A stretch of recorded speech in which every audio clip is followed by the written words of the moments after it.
चलिए। सो लिखने पे फोकस नहीं करना है, समझने पर फोकस करना है बेसिकली, ठीक है। तो स्क्रीन की तरफ समझिए चीज़ों को, और सेशन में आपका रिकॉर्ड कर रहा हूँ। जो भी आपने नोट्स मेक करने हैं वो घर जाके आप आराम से वीडियो देख के बना लीजिएगा, ठीक है। तो आपको दिक्कत भी नहीं आएगी। नहीं तो क्या होता है, लिखने के चक्कर में फिर जो हम लोग बातचीत कर रहे हैं वो फिर समझ में नहीं आते है ना। लिंक आपको शेयर कर दिया जाएगा, यूट्यूब से आपको लिंक मिल जाएगा, वहाँ से देख लीजिएगा। सो स्टार्ट करेंगे with overview of digital media. So this new media seamlessly integrates audios, videos, text and graphics. This allow people to interact with information in many different ways. So what is a digital marketing? So digital marketing is a combination of audios, videos, text and graphics. इसी के basis पर आप अपनी audience को influence करते हैं कि और वो कुछ डिसीजन मेक करते हैं, राइट। सो एवोल्यूशन की अगर हम लोग बात करें कि किस तरह से इसमें चेंजेस आए हैं, so internet brought a big change in the advertising industry. Then through digital media, videos, graphics, audios and text can digitally transmitted over the internet. It was in the 1990s that the term digital marketing was coined. यानी कि first time जो digital marketing का term introduce हुआ था वो 1990s का time था। यानी कि आप समझ सकते हो 34 ईयर्स अप्रॉक्स हो चुके हैं इस चीज़ को। बट इन इंडिया अगर हम लोग बात करें, इन इंडिया में नहीं, इन दिल्ली अगर हम लोग बात करें, तो 2014 के बाद से काफ़ी ज़्यादा इसका ट्रेंड आया कि भाई डिजिटल मार्केटिंग एक चीज़ होती है, वो ज़रूर करनी चाहिए आज की डेट में, है ना। सो काफ़ी पुरानी चीज़ें हैं। पहले ये इंटरनेट मार्केटिंग के नाम से फेमस था, अब इसको हम लोग डिजिटल मार्केटिंग के नाम से जानते हैं। The first banner add appear in 1993। In 1996, DoubleClick and online ad-related services provided agency gave a new perspective to the functioning of banner ads. So जब हम लोग बैनर एड्स देखते हैं, लाइक जैसे कि आप किसी वेबसाइट के ऊपर जाते हो, कहीं पर आपको लेफ्ट राइट में कोई ना कोई बैनर देखने के लिए मिल जाता है, हम लोग उस तरह की चीज़ों की बात कर रहे हैं। So this helps advertiser to track the clicks and optimise the ads. Mid 90s so emergence of pop up ads. Like क्या होता था, कोई वेबसाइट अगर चल रहा है तो आप उस पर देखते थे, ऑल ऑफ सडन एक पॉपअप होकर ऐड आ जाता था, है ना। The online advertising industry was $1 billion by 1999. By this time the number of websites increased, but not in India। हम बाहर की बात कर रहे हैं। इंडिया में जो ट्रेंड आया वेबसाइट का सबसे ज़्यादा वो 2008 से आया, ठीक है। उससे पहले इंडिया में वेबसाइट मतलब बिजनेसेस होते थे बट वेबसाइट्स नहीं होती थी। अगर मैं अरीना की भी बात करूं, मतलब पर्टिकुलर ब्रांचेस की, तो अरीना ने भी 2008 के बाद जाके कहीं सोचा कि ये वेबसाइट होनी चाहिए अपनी, ठीक है। उससे पहले नहीं थी, उससे पहले एक ही वेबसाइट हुआ करती थी। अब क्या है, जितने भी डिफरेंट फ्रेंचाइजीज होते हैं ना, सभी के अपने अपने इंडिविजुअल वेबसाइट्स आज की डेट में अवेलेबल हैं। इन 1998 Google was found and quickly become a popular search engine. In 2000 AdWords was introduced with the CPM model, जिसको हम बोलते हैं कॉस्ट पर, ठीक है। तो यहाँ पर क्या था कि अब आप सोचिए कि जिस गूगल को आप चला रहे हो वो कितना पुराना है, और गूगल ने कितने लंबे टाइम पहले प्रोडिक्शन किया था कि आने वाला दौर जो होगा वो डिजिटल मार्केटिंग का रहेगा और क्या इसका रिस्पॉन्स रहेगा मार्केट के अंदर। तो सोचिए आज हम लोग 2024 में बैठे हुए हैं और ये सितंबर में इंट्रोड्यूस किया गया था गूगल एड्स 2000 में। सो कितनी लंबी जर्नी कंप्लीट कर चुका है Google. And social networking sites such as MySpace followed by Facebook also started to emerge that showed interesting opportunities to the market products and brands. So this is the evolution of digital media marketing, कि हम लोग step by step समझ रहे हैं कि कहाँ से लेके कहाँ तक हम लोग आज के इस एरा में एंटर हुए हैं। सो 1990 से लेके हम लोग टिल डेट तक की अगर बात करें तो 34 ईयर्स हमें हो चुके हैं कंप्लीट डिजिटल मार्केटिंग को। सो जो नए लोग हैं उनके लिए नया है कि डिजिटल मार्केटिंग कुछ नई ट्रेंडिंग चीज़, बट ये कोई नई चीज़ नहीं, काफ़ी पुरानी चीज़ है, ठीक है। So types of digital marketing techniques. So सबसे पहला जो हमारा पार्ट आता है that is a search engine optimization. Next होता है content marketing, then search engine marketing, then social media marketing, then mobile application, mobile marketing and email marketing. So ये different channels हैं डिजिटल मार्केटिंग के अंदर। So types of digital marketing techniques, हम लोग article को market कर सकते हैं, वीडियोज़ को मार्केट कर सकते हैं, infographics and images. These are various forms of content जिसको मार्केट किया जा सकता है. So summary of this session की अगर हम लोग बात करें तो digital media includes tools such as internet, smartphones and social media. Internet brought a big change in the advertising industry as the audios, videos, graphics and text could be digitally transmitted over the internet. Digital marketing refers to the promotion of products, brands or services using electronic media. SEO is the process of getting indexed by search engines and aiming for a position in the search engine result page, which is called in short SERPs. ठीक है, by using a combination of keywords. Content marketing refers to creating and sharing valuable content. Search engine marketing (SEM) refers to marketing through search engines. SEM includes both the concepts of paid advertising and generating organic traffic. Marketing through social media platforms such as Facebook, Google Plus and Twitter and so on refers to social media marketing. Mobile marketing refers to advertising on tablets, mobile smartphones or other mobile devices. And email marketing is a very effective tool to capture target markets and build brands. So email marketing is a very traditional marketing. मतलब कि आप अगर देखा होगी तो सबसे पुराना और ओल्डेस्ट जो तरीका है किसी भी कंपनी का वो ईमेल मार्केटिंग ही होता है और आज भी काफ़ी ज़्यादा ट्रेंड में है. आप अगर कोई देखो डायरेक्ट हम लोग किसी को ईमेल मार्केट नहीं कर सकते हैं, ये इलीगल होता है. ठीक है, इसी तरह से हम लोग डायरेक्ट किसी को व्हाट्सएप मार्केट भी नहीं कर सकते. अगर आप करोगे तो आपको बैन कर दिया जाएगा. तो व्हाट्सएप का तो कम्प्लीटली लीगल है. ठीक है, मतलब करना ही नहीं है.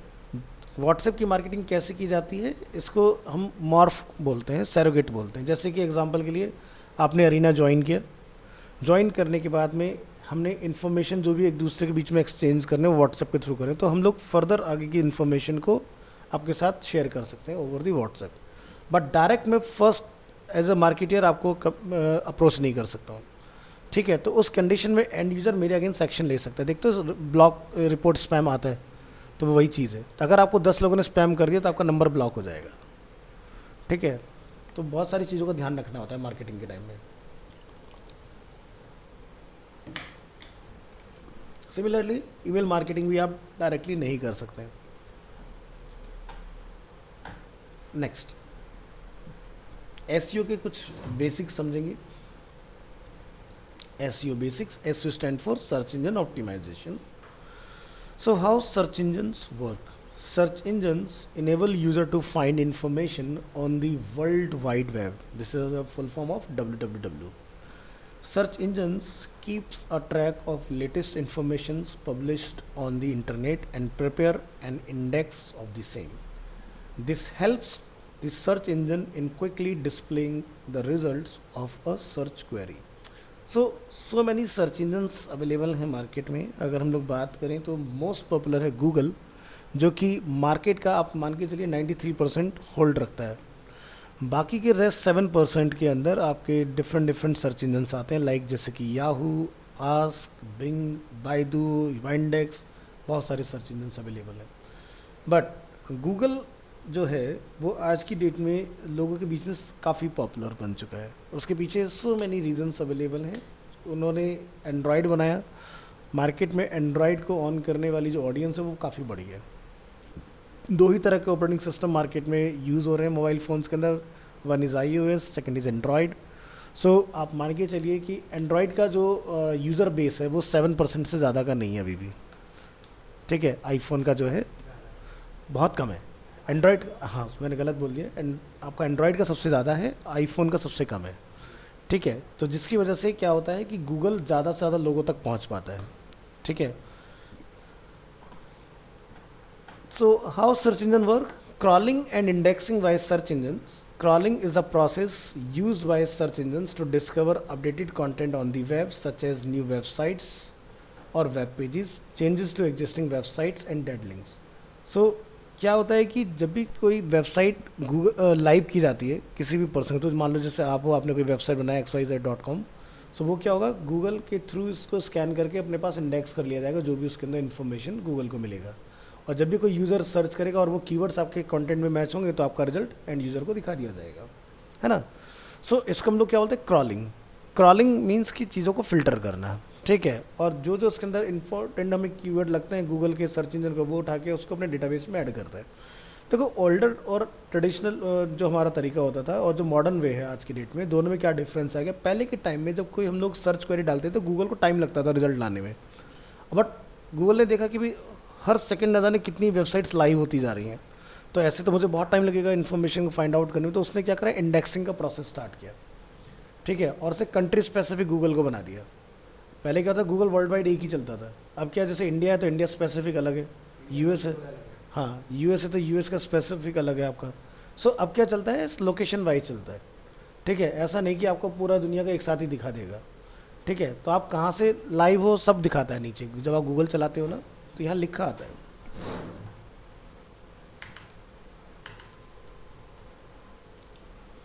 सो आप यहाँ नोटिस करेंगे अगर, तो क्या लिखा रहा है, इंडिया से चल रहा है। ठीक है, तो यहाँ से जो भी रिजल्ट आपको सबसे पहले मिलेगा वो इंडिया का होगा, रेस्ट रिजल्ट आपको बाद में आएंगे। अभी हाल फिलहाल में गूगल ने अपने डेस्कटॉप मोड के अंदर ये नए फीचर ऐड किए, अबाउट एंड स्टोर। अब से पहले ये नहीं आते थे, अगर आप लास्ट मंथ की बात करोगे, ये अभी हाल फिलहाल में स्टार्ट हुई हैं चीज़ें इसके अंदर आनी। नहीं तो अभी तक क्या होता था, टॉप बार में सिर्फ राइट हैंड साइड पर हमें जीमेल वगैरह का ही कंट्रोल होते थे, और फटर में हमारे एडवर्टाइजिंग बिजनेस ये सारी चीज़ें वर्क करती थी अपनी, और राइट हैंड साइड में हमारे प्राइवेसी टर्म्स एंड से। तो गूगल ने बड़ा ही मिनिमलिस्टिक अपना डिज़ाइन बना के रखा है, ताकि एक यूज़र सर्च इंजन पर आता है तो सर्च के पॉइंट ऑफ व्यू से, तो सेंटर में इन्होंने अपना सर्च इंजन सेट किया, बाकी लेफ्ट राइट पे अगर कोई ढूंढेगा तभी ध्यान जाता है, अदरवाइज सीधे वो ग्रैब नहीं करते किसी के भी, है ना, अटेंशन, ये चीज़ है। तो क्रॉलिंग का मतलब समझ में आया।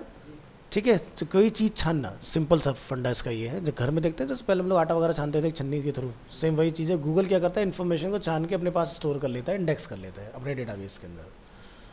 ठीक है, so how search engine works, Google use its own crawler called Google bot.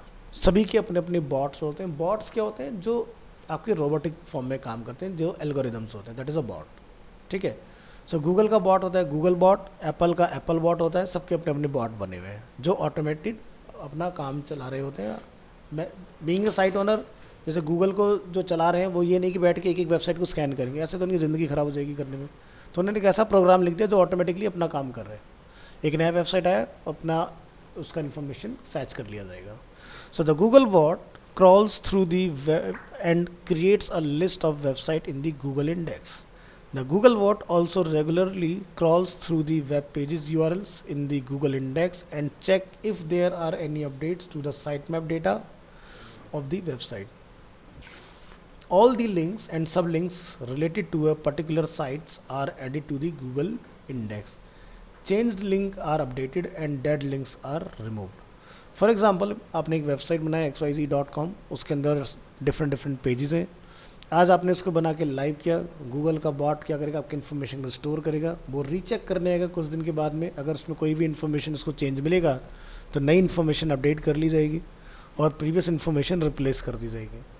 और अगर आपका कोई पेज डिलीट हुआ होगा तो फिर वो अपने मेमोरी में से उसको वहाँ से रिमूव करेगा, उस पर्टिकुलर पेज को, जो पेज आपने अपनी साइट से डिलीट किया। तो ये प्रोसेस चलता रहता है। सो एक टाइम था, अगर हम लोग बात करें 2008 के टाइम में, कि वेबसाइट का होना ज़रूरी है। ठीक है, अब वो होने वाला प्रोसेस तो क्या, लोगों ने बनाया, वेबसाइट छोड़ दिया, सालों तक ऐसी की ऐसी अपना 5 पेज बनाए, वो लाइव है। आज की डेट में इस तरह की वेबसाइट बनाने का कोई फ़ायदा नहीं है, क्योंकि जब तक आपकी वेबसाइट पर रेगुलर कंटेंट अपडेट नहीं होगा तब तक आपको एंटरटेन नहीं किया जाएगा। सो इसी के वजह से क्या हुआ, आज की डेट में जितनी भी वेबसाइट्स आप देखते हो सभी में एक सेक्शन आपको दिखता है विच इज़ ब्लॉग। ब्लॉग पे क्या होता है, हम लोग वीकली मंथली अपना कंटेंट कुछ ना कुछ डालते रहते हैं, जिससे क्या होता है, आप गूगल के बॉट को अट्रैक्ट करते हो कि वो आए और आपकी वेबसाइट को लिस्ट में ऊपर रखे। अगर उसको नया कुछ नहीं मिलेगा तो धीरे धीरे आपकी रैंक डाउन होती चली जाएगी। ठीक है,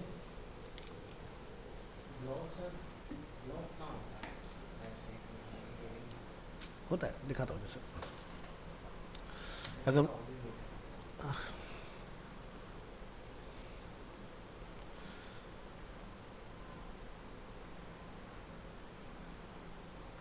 ये ई कॉमर्स है, इसमें तो डेली का आपके प्रोडक्ट्स चेंज होते रहते हैं। अमेजोन वगैरह पे सर्च करेंगे,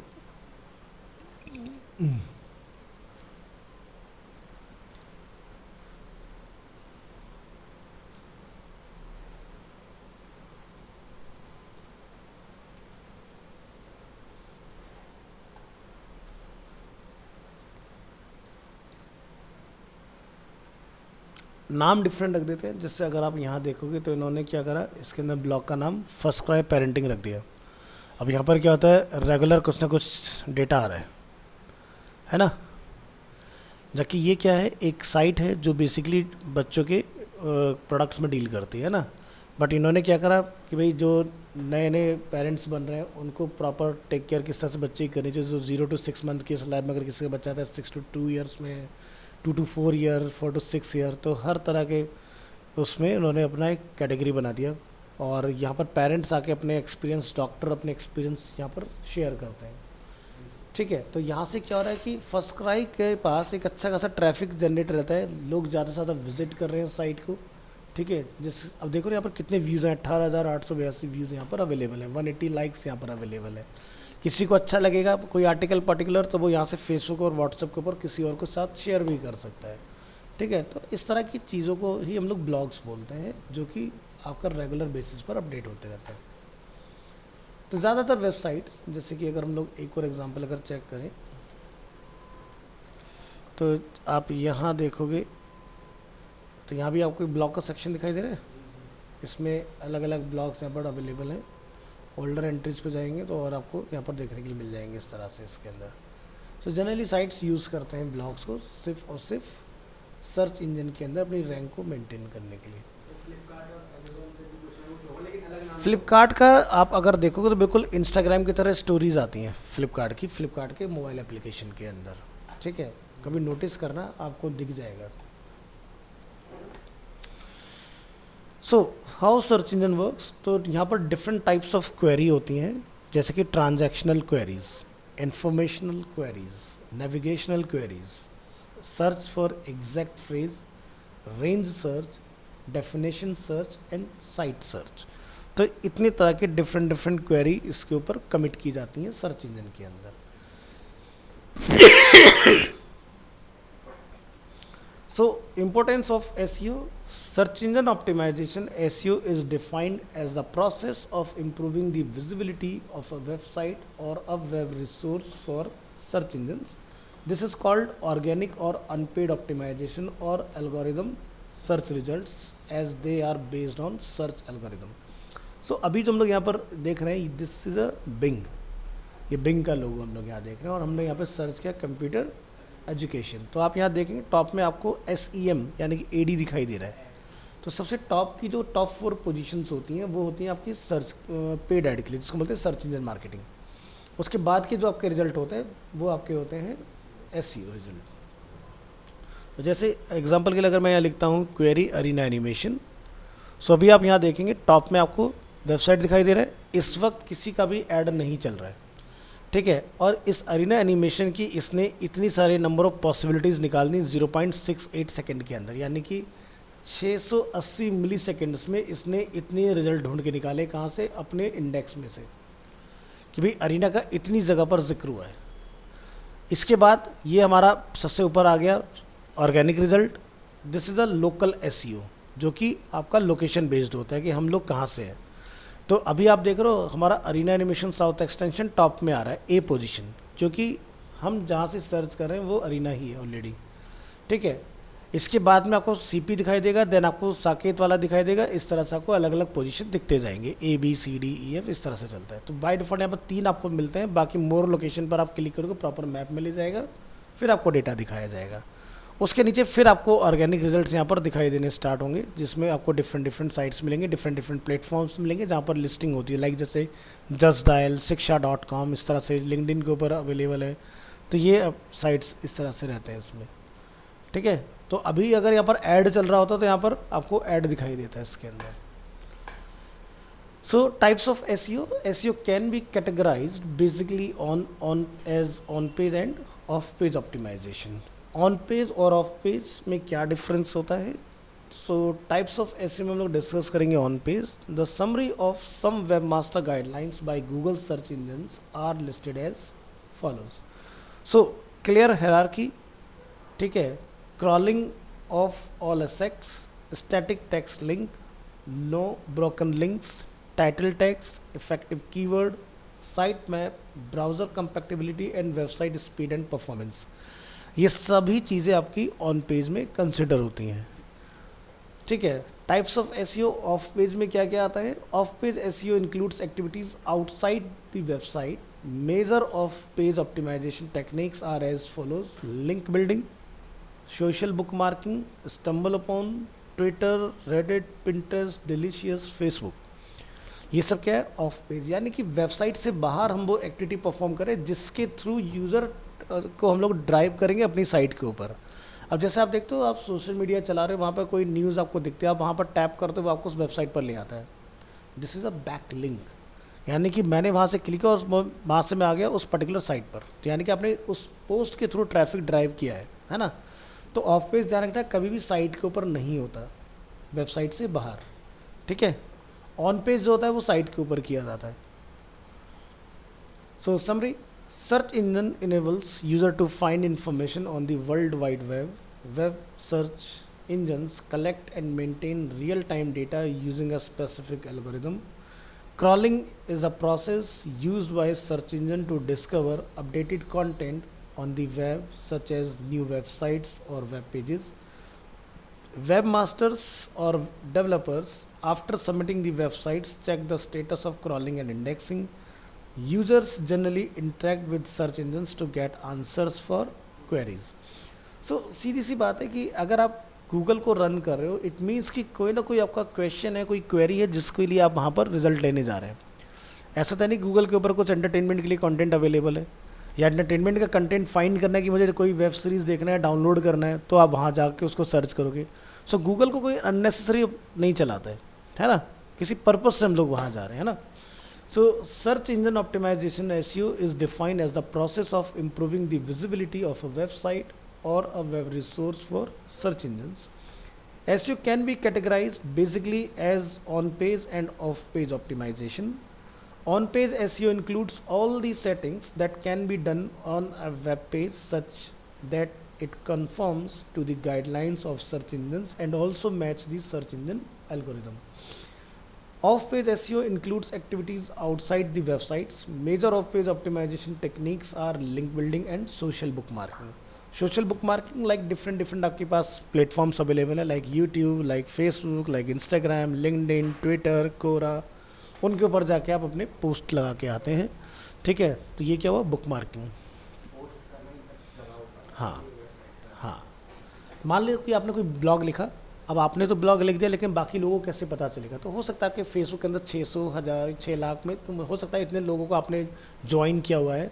तो क्या होगा, जब आप कोई पोस्ट डालोगे तो इतने लोगों तक इंस्टेंट आपकी न्यूज़ पहुंच जाएगी कि आपने कुछ इस तरह का पोस्ट किया। जैसा होता है ना कि मान लो मैंने किसी का चैनल सब्सक्राइब किया है, बेल आइकन प्रेस किया, तो मेरे पास नोटिफिकेशन आता है यूट्यूब से कि समवन पर्सन ने कुछ वहाँ पर अपडेट किया, तो आप वहाँ पर टैप करके सीधे उसके जाके विजिट कर देखते हो। कुछ वीडियोज़ डालती व्यूज़ एकदम आ जाते हैं 20-30 हज़ार।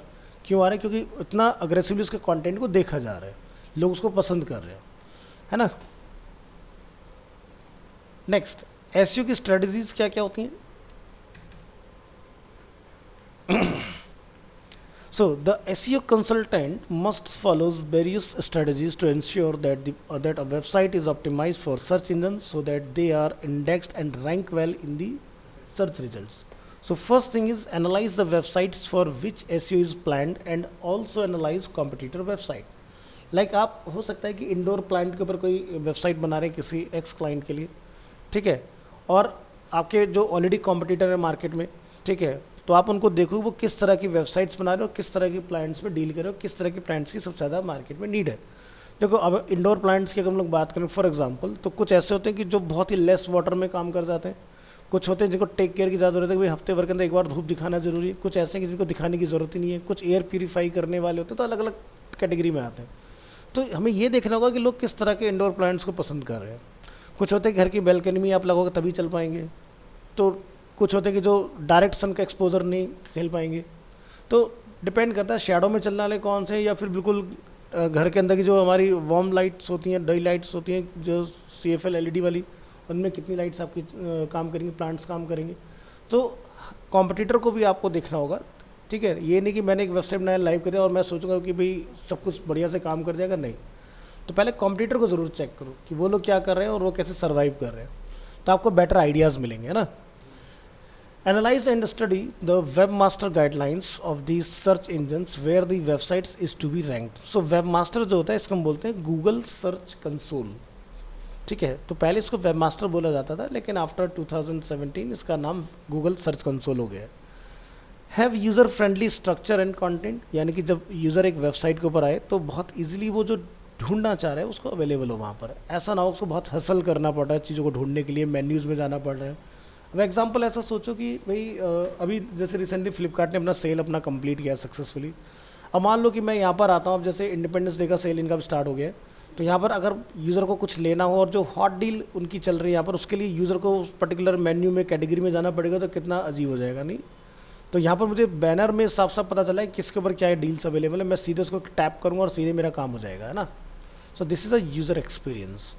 सो अगर आपने ये चीज़ें ऑफर्स मेन स्क्रीन पर रन ना करके कहीं अंदर चलाएंगे तो कोई फ़ायदा नहीं है, ठीक है। तो यही होता है आपका यूज़र एक्सपीरियंस, यानी कि have user friendly structure and content. यानी कि अब जैसे एक यूज़र को मोबाइल फ़ोन लेना हो सकता है उसका मोबाइल फ़ोन यहाँ लिस्टेड ना हो, तो कितना इजीली हम लोग यहाँ पर कैटेगरी में ढूंढ सकते हैं उसको, है ना।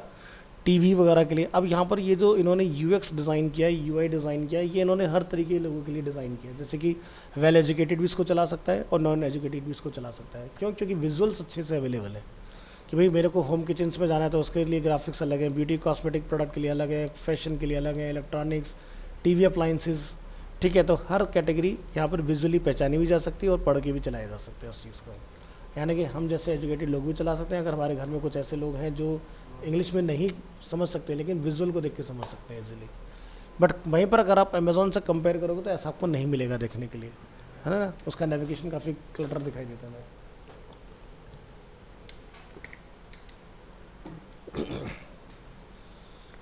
Ensure that sitemap is submitted and URL structures are clear and search engine friendly। Sitemap क्या होता है? जो बेसिकली बताता है कि हमारी साइट की इन्फॉर्मेशन के बारे में। सो जैसे एग्जांपल के तौर पर आप यहाँ पर लिखिए ANI न्यूज़ फॉर एग्जांपल, और मैं यहाँ जाके लिखता हूँ sitemap.xml। हर वेबसाइट में साइट मैप अवेलेबल होता है जो हमारी इस वेबसाइट के अंदर number of pages, number of post के बारे में बताता है। इसी से बेसिकली गूगल अपने पास आपकी इन्फॉर्मेशन को फैच करता है कि भाई आपने क्या इन्फॉर्मेशन डाला हुआ है यहाँ पर, है ना। तो जैसे ये क्या है, नंबर ऑफ़ पेजेस का साइट मैप है। आप यहाँ देखोगे साइट मैप के अंदर नंबर ऑफ़ कितने पेजेस हैं आप यहाँ पर देख पाओगे। तो देखो 759 पेजेस यहाँ पर अवेलेबल हैं। अब मुझे जैसे ये देखना है कि आज का जो साइट मैप हमारा चल रहा है उसमें कितनी न्यूज़ अभी तक आ चुकी हैं, तो मैं यहाँ पे जाके लिखूँगा, ठीक है। तो अबाउट हिंदी खबर इन्होंने अपना एक बनाया हुआ है। हिंदी खबर के अंदर अगर हम लोग जाते हैं तो उसमें देखते हैं कौन कौन सी इन्होंने न्यूज़ अभी तक पोस्ट की हुई हैं। तो यहाँ पर आप ये देखोगे ये इनका हिंदी खबर से रिलेटेड चल रहा है। और बैक आते हैं, पेज नंबर 2 को हम लोग विज़िट करेंगे। पेज नंबर 2 पर कौन कौन सी न्यूज़ अब तक पोस्ट कर चुके हैं, तो आपको यहाँ पर देखो हर एक न्यूज़ का पूरा डेटा मिल जाएगा। दिखाई दे रहा सारे न्यूज़, ये देखो इस तरह से। तो इस तरह से बेसिकली ये साइट मैप जो होता है हमें गूगल को बताना होता है, गूगल ऑटोमेटिकली इसको क्रॉल करता रहता है। अब एग्जांपल के तौर पर मैं देखो ANI की वेबसाइट पर आता हूँ और मैं यहाँ से कोई एक टॉपिक पिक कर लेता हूँ, लेट्स से बिहार, ठीक है।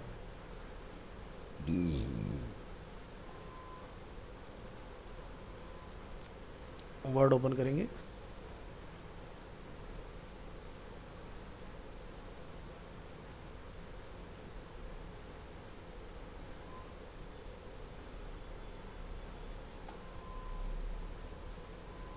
अब मैंने वर्ड के अंदर डेटा डाला और मैं यहाँ पर इतना मैटर कॉपी कर रहा हूँ। इसमें चेक करो कहीं पर ANI तो मेंशन नहीं है ना, नीचे लिखा है ना, मैंने उसको कॉपी नहीं किया। अब मैं ये इन्फॉर्मेशन जाके गूगल पे सर्च करता हूँ, ठीक है। हमने सर्च किया। अब आप यहाँ पर कहीं ना कहीं देखोगे आपको ANI का रिजल्ट देखने के लिए मिल जाएगा। तो ज़रा ढूंढते हैं यहाँ पर, वीडियोस में न्यूज़ चल रही है, इकोनॉमिक टाइम्स ट्विटर के ऊपर अवेलेबल है। फाइंड करेंगे कंट्रोल F से ANI, ये देख रहे हो खबर कहाँ से आ रखी है, ठीक है। और देखेंगे 8 टाइम इसका जिक्र हुआ है। ये देखो इंडिया टुडे ने भी एएनआई से खबर ली है, ट्विटर के ऊपर एएनआई ने खुद अपना डाला ही हुआ है, रिपब्लिक वर्ल्ड ने भी एएनआई से न्यूज़ ली, speaking to ANI 37 minutes ago, Kalinga TV while speaking to ANI. ठीक है, क्योंकि जिस एशियन न्यूज़ एजेंसी का हम लोगों ने अभी पेज ओपन किया था, वो क्या होता है, वो एक ऐसी एजेंसी जो न्यूज़ सेल करती है मार्केट में। तो इन सब लोगों ने न्यूज़ वहाँ से खरीदी है, इसलिए उसका नाम हर जगह देखने के लिए मिल रहा है ना। जबकि मैंने तो कहीं एएनआई नहीं लिखा ना इसके अंदर, लेकिन पकड़ में आ रहा है कि न्यूज़ कहाँ से आई है सबके पास, एएनआई के थ्रू आई। तो 2 ही कंपनियाँ मार्केट में, one is ANI, second is PTC, जो न्यूज़ सेल करती हैं। ठीक है, तो एएनआई के प्लेटफॉर्म पे जितनी भी न्यूज़ आप देखोगे वो एएनआई की ही होंगी, वो किसी और की नहीं मिल होंगी यहाँ पर। ठीक है, और एएनआई का अगर यहाँ पर लगा हुआ है तो यानी कि इनके स्ट्रिंगर ने खुद ही न्यूज़ को मार्केट में जाके कैप्चर किया। और हम लोग कोई यहाँ से देखना चाहेंगे तो इस तरह से ढूंढ सकते हैं, तो आपको मिल जाएंगी चीज़ें। सो ये है बेसिकली आपकी पावर एसईओ की, कि अगर आपकी वेबसाइट रेगुलर बेसिस पर पोस्ट हो रहा है कंटेंट, गूगल आपने अगर अभी 1 मिनट पहले कोई डेटा डाला तो गूगल को पता चल जाएगा, वो तुरंत इंडेक्स कर लेगा अपने पास। क्योंकि जिसका डेटा बहुत फ्रीक्वेंटली अपडेट होता है, एल्गोरिदम वहाँ पर कैच कर होते हैं डेटा को इंस्टेंट। क्योंकि एएनआई के ऊपर एक दिन में मिनिमम 700 न्यूज़ आती हैं, 700 न्यूज़। और जो लोग ब्लॉगिंग वगैरह करते हैं वो तो एक दिन में 4-5 न्यूज़ डाल के सोचते हैं हमने बहुत काम कर लिया। इनके पास 700 न्यूज़ आएंगी, तो गूगल का एल्गोरिदम सोचो कितना अग्रेसिवली इनके पास काम कर रहा होता है, फटाफट से न्यूज़ उठाता रहता है, बताता रहता है सबको कि भाई न्यूज़ कहाँ से आई है। तो 37 मिनट पहले ये न्यूज़ आई, और हमने अभी जब चेक किया ऑनलाइन जाके, जब सर्च किया था, वो हर जगह पर हमें दिखाई दे रही है न्यूज़। तो चलिए ये हमने समझा यहाँ पर। Perform on page optimisation by checking the navigation and structure of the websites to ensure that it follows the guidelines of the search engine. तो गूगल की जो सर्च इंजन की गाइडलाइंस है, हमें उसी के अंडर में रह के चीज़ों को डिज़ाइन करना। तो ये नहीं कि मेरे को क्या अच्छा लग रहा है, बीइंग अ डिज़ाइनर मैंने बना दिया। गूगल ऐसे काम नहीं करता है। गूगल के अपने टर्म्स कंडीशन कि मुझे ये कंटेंट इस फॉर्म में चाहिए तो उसी फॉर्म में देना है। जैसे एग्जांपल के लिए कि भाई अगर हम लोग कोई वेबसाइट बनाते हैं तो वहाँ पर हेडिंग्स भी होती हैं, तो हम एक पेज में नंबर ऑफ़ कितने हेडिंग्स लगा सकते हैं। ठीक है, तो हर चीज़ का एक तरीका है, एक प्रोसेस है, उसी के अंडर में रह के हमें काम करना होता है। Perform keyword analysis as keyword are very important for any websites to be optimised. Keywords क्या होते हैं, ये आपके वर्ड के पेयर होते हैं। ठीक है, जैसे कि अगर किसी को दिल्ली में एक multimedia training institute find out करना होगा तो वो क्या सर्च कर सकता है कि best animation institute in Delhi. ठीक है, best digital marketing institute in Delhi. तो best is a keyword, digital marketing is a keyword, institute in Delhi, तो institute is also keyword, Delhi is a location. तो जब भी हम लोग नेट के लिए कोई भी पेज बनाते हैं, टाइटल बनाते हैं, तो हमें इन चीज़ों का खास ध्यान रखना होता है कि पेज का नेम मीनिंगफुल हो, एंड यूज़र किस तरह से आपको सर्च करे उस तरह से रखना चाहिए। ये नहीं कि जिसमें लोग ग्राफिक्स सीख रहे होते हैं ना, तो ABCD कुछ भी लिखा हुआ सेव कर दिया, ऐसे गूगल पे आपका डेटा कभी भी नहीं आएगा। क्योंकि एंड यूज़र तो कुछ लिख के ढूंढ रहे हैं ना, और आपका फाइल का नाम है ABCD, तो कौन ढूंढ पाएगा आपको, नहीं। So perform off-page optimization by ensuring that quality links are formed naturally through user engagement. Next is URL structure, जो हम लोग यहाँ पर देखते हैं, जो URL हमारा आता है। URL that are well structured make it easy for the search engine to identify the correct links. The URL, full form of URL is Uniform Resource Locator. The URLs of web pages are of great importance from the perspective of search engine optimization, since search engines display URLs in the search results. URL can impact visitor traffic to the websites and visibility.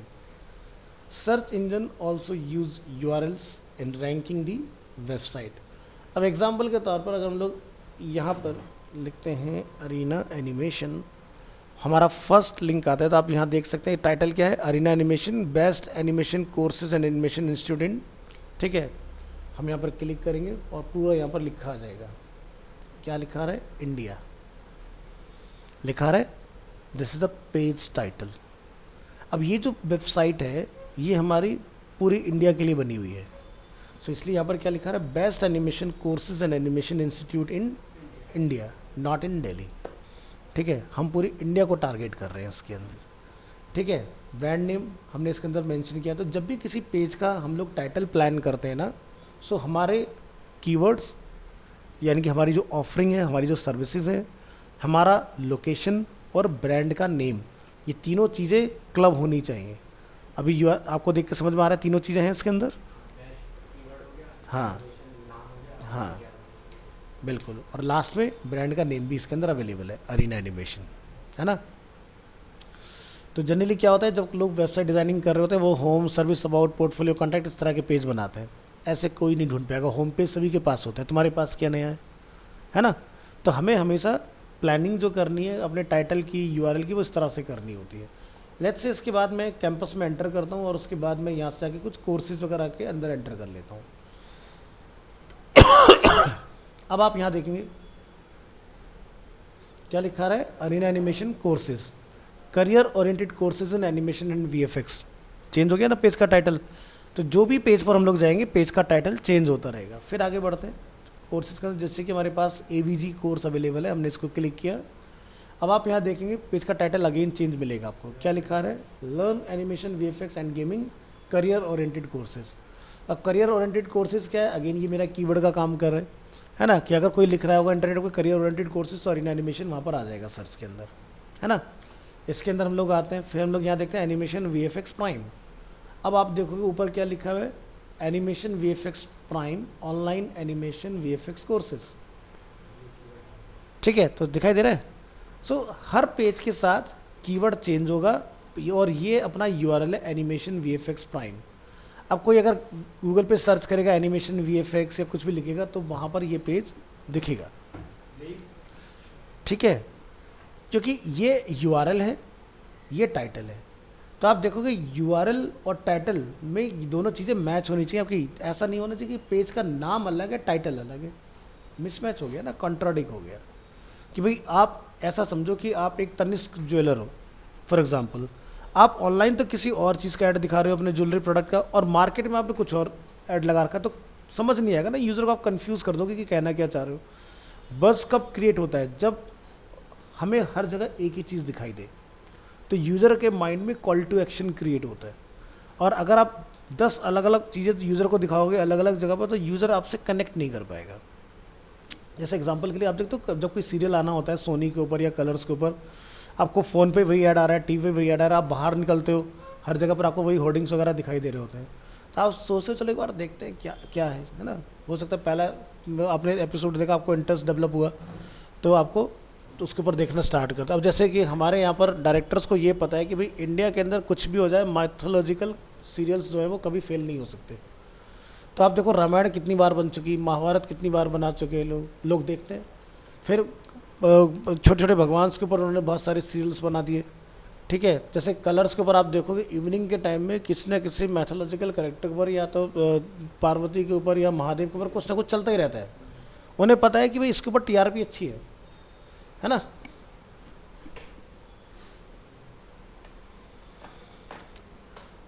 ठीक है, तो search engine also use URLs in ranking the websites. तो URL जो है आपके, ये ध्यान रखिएगा, दिस इज अ यूआरएल।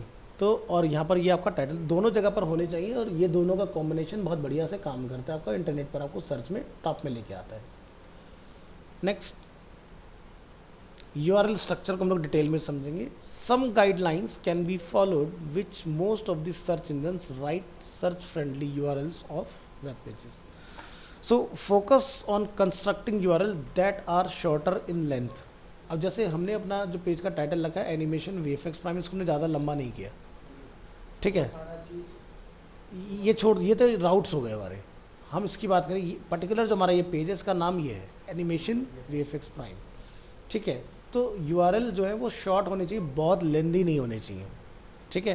पहली चीज़, use URLs that are readable properly by user. ऐसा नहीं हो कि इतना लंबा यूआरएल कि वो पूरे एड्रेस बार से बाहर निकल रहा है। Use minimal parameters, numbers and symbols in your URL such as question mark, equal to और अदर सिम्बल्स। अब जब हम लोग गूगल में कुछ सर्च करते हैं तो आप ये सब देखते हो, देखो क्वेश्चन मार्क आ रहा है, इक्वल आ रहा है, कहीं आपको प्लस भी दिखाई दे रहा होगा, अलग अलग सिम्बल्स अवेलेबल है। सो कोशिश ये करना चाहिए कि ये इस तरह के सिम्बल्स कम से कम हो। बट गूगल तो चला रहे हैं, तो गूगल को प्रॉब्लम नहीं, Google is a search engine. So search engine में जो हम लोग यहाँ देख रहे हैं question mark Q equal to, Q stand for query. तो हमारी क्वेरी क्या है गूगल से, अरीना और एनिमेशन, तो वो दोनों को जोड़ के लिखता है अरीना प्लस एनिमेशन, समझ रहे हो ना। तो ये क्वेरी है कि हम यहाँ पर ये बता रहे हैं गूगल को कि अरीना और एनिमेशन ये दो हमारे कीवर्ड है, तो वो दोनों कीवर्ड को जोड़ के फिर उसके बाद अपने बैकएंड से डेटा निकाल के लेकर आएगा। तो ये ध्यान रखना सिर्फ और सिर्फ गूगल के लिए है वैलिड, क्योंकि भैया वो तो खुद सर्च इंजन है, उसको क्या ज़रूरत तुम्हारी है ना। तो तुम्हें ये ध्यान रखना कि तुम्हारे यूआरएल में इस तरह की चीज़ें नहीं होनी चाहिए, ठीक है। Next, ensure appropriate uses of keywords, keyword आपके प्रॉपर होने चाहिए। थिंक एज अ यूज़र और visitor when constructing your URL, आपको ये ध्यान रखना है कि एंड यूज़र आपको किस तरह से सर्च कर सकता है। ये नहीं कि मैंने अपने पेज का नाम होम रख दिया, सर्विस लगा दिया, सर्विस सब देते हैं, तुम क्या नया दे रहे हो अगेन, ठीक है। तो best services provider in this, जो भी आपकी ऑफरिंग है उस चीज़ के अंदर, तो समझ में आता है ना। तो इस चीज़ का हमें ध्यान रखना होता है, हमेशा एंड यूज़र के माइंड से सोच के चलिए एसईओ में, तभी आप विन विन सिचुएशन में आएंगे, अदरवाइज आपके प्रोजेक्ट जो होगा फेल हो जाएगा। देखो वेबसाइट हर बंदा बनाता है, एसईओ नहीं कर पाता कोई भी, क्योंकि एसईओ अपने आप में एक बहुत ही रिसर्च वाला टॉपिक है।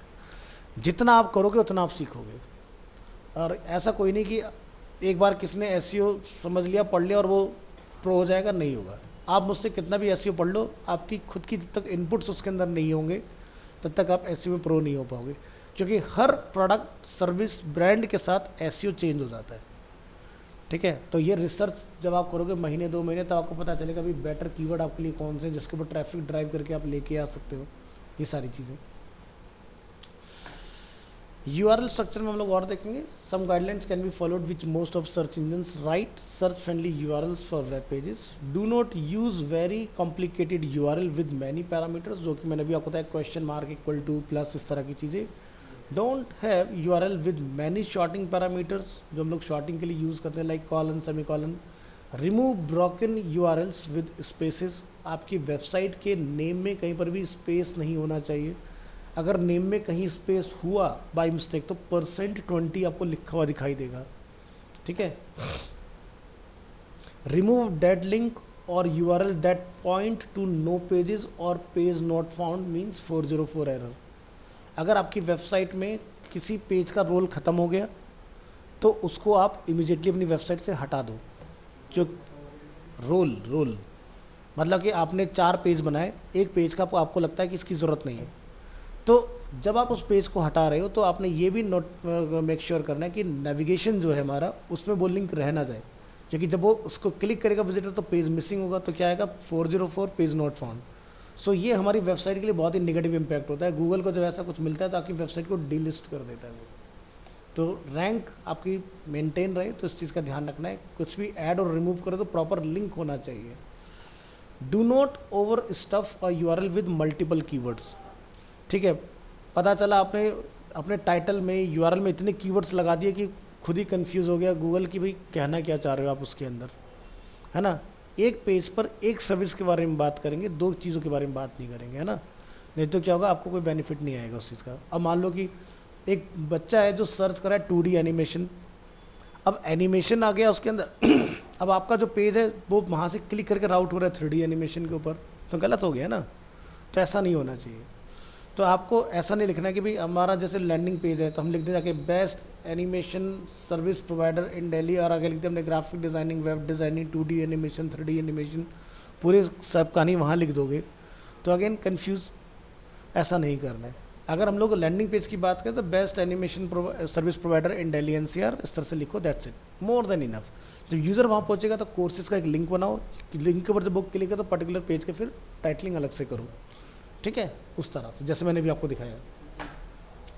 सो जैसे एक एग्जांपल आप यहाँ देखो, यूआरएल स्ट्रक्चर्स जो होते हैं प्रॉपर सर्च फ्रेंडली वो कैसे होते हैं। जैसे एक पर्सन है जो सर्च कर रहा है क्या, बेस्ट फ्लोरिडा बीच रिजॉर्ट्स, तो आप यहाँ देखो ट्रिप एडवाइज़र ने अलग अलग तरीके से इसके लिंक बनाए। The 10 best Florida beach resorts, the 10 best Florida luxury resorts, the 10 best Florida all-inclusive resorts, the 10 best luxury beach resorts in Florida, top 20 hotels in Florida, Reader's Choice Award 2015। तो आप यहाँ देख रहे हैं 3 के ऊपर आप यहाँ पर देखेंगे तो एरो पॉइंट हो यानी कि ये मीनिंगफुल है, 10 10 यहाँ पर जो हम लोग देख रहे हैं, ठीक है। तो बेस्ट जब बंदा बात कर रहा है तो वो यानी कि लग्जरी भी उसके अंदर इन्वॉल्व हो गया, ठीक है। तो आप यहाँ देखिए लग्जरी लग्जरी यहाँ पर आपको इस तरह से देखने के लिए मिल रही है चीज़ें। सो इसको हम बोलते हैं एसईओ फ्रेंडली, यानी कि आपको बेस्ट सुपर इस तरह के कीवर्ड्स का यूज़ करना चाहिए। लेकिन ऐसा नहीं टॉप टॉप करके आप दो बार टॉप लगा दे रहे हो, वो भी गलत हो जाएगा, है ना। बेस्ट बेस्ट का आप मल्टीप्लिकेशन करो, वो भी गलत हो जाएगा, ऐसा नहीं होना चाहिए। सो यूआरएल नेचुरल लगना चाहिए आपका, ऐसा नहीं कि ओवर स्टफ हमने कर रखा है किसी एंड यूजर देखो होता है भाई जानबूझ के उन्होंने ऐसा बना रखा है, वैसा नहीं होना चाहिए। URL structure, there are various tools that helps you to identify broken and dead links and also helps in creating search friendly URLs। तो अगर हम लोग वेबसाइट कोई वर्डप्रेस वगैरह के अंदर बनाते हैं तो ब्रोकन लिंक चेकर करके कुछ प्लगइन्स आते हैं, उसकी हेल्प से हम लोग ये पता लगा लेते हैं। For websites in WordPress broken link checker is one such tool that helps to correct broken links. मान लो कि आपने 10-20 पेज बना रखे हैं, अचानक से क्लाइंट कहता है भाई ये पेज हटा दो, आपने वो लिंक तो हटा दिया लेकिन वो रिमूव नहीं किया, तो क्या होगा 404 बन जाएगा, अगेन प्रॉब्लम आएगी आपके उसमें। नेक्स्ट होते हैं हमारे वेबसाइट के अंदर मेटा टैग्स, ये हम लोग नेक्स्ट क्लास में डिस्कस करेंगे, ठीक है, कि मेटा टैग्स क्या होते हैं, किस तरह से आपको काम करते हैं। जो यूआरएल्स है